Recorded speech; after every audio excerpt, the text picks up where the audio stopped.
শীতকালে সবজি আসলে কার কার পছন্দ? আমার তো বেশ ভালো লাগে। তো দেখেন আজকে আপনাদেরকে দেখাবো আমরা কিভাবে বরবটি ডিম দিয়ে ভাজি করি। আমি এখানে একটা ফ্রাই প্যান বসাই চুলার উপরে, পরিমাণ মতো পেঁয়াজ আর কাঁচামরিচ দিয়ে দেখেন কিছুক্ষণ নাড়া দিতেছি।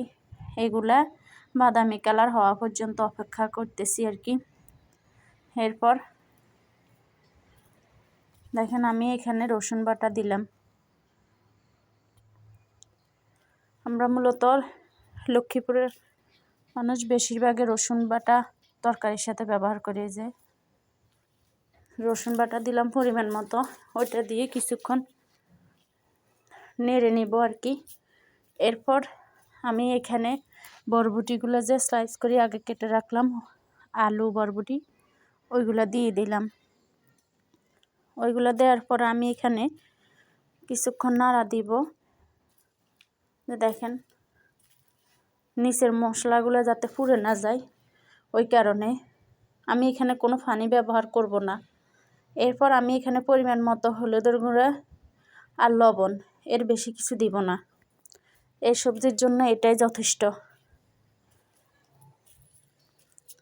আমি এখন সবগুলা মশলা যাতে সবজির সাথে মিশে যায়, এই কারণে সবগুলা সুন্দর করে নেড়ে দিব আর কি।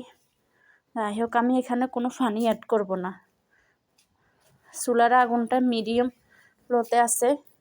যেহেতু মাটির চুলায় রান্না করতেছি, আসলেও আগুনের তাপমাত্রাটা ওটা খেয়াল রাখা লাগে বেশি আর কি। মাটির চুলায় যারা রান্না করেন তারা কিন্তু আসলে জানেন মাটির চুলায় রান্না আসলে অনেক কষ্ট, কিন্তু খেতে মজা। এরপর আমি এই যে ঢাকনা দিয়ে দিলাম এটা নরম হওয়ার জন্য।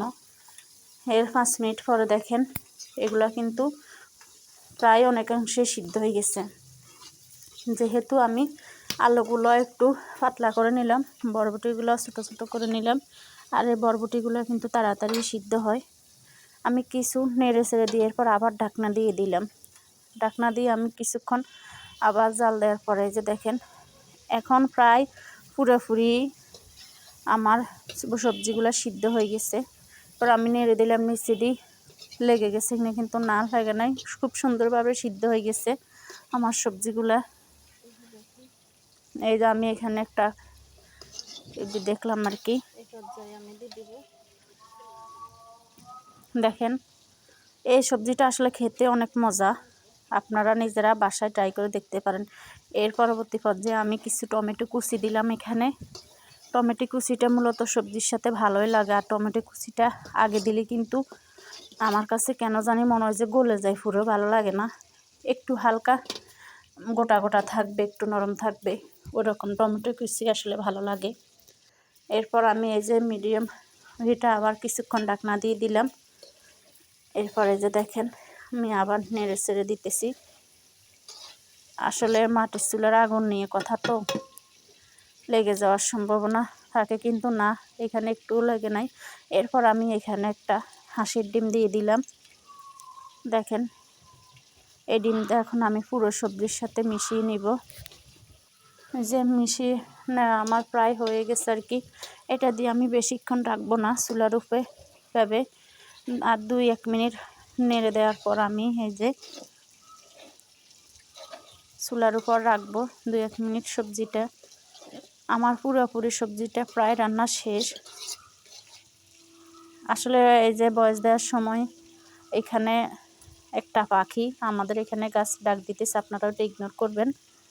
এরপর আমি এখানে পরিমাণ মতো ধনিয়া পাতা কুচি দিলাম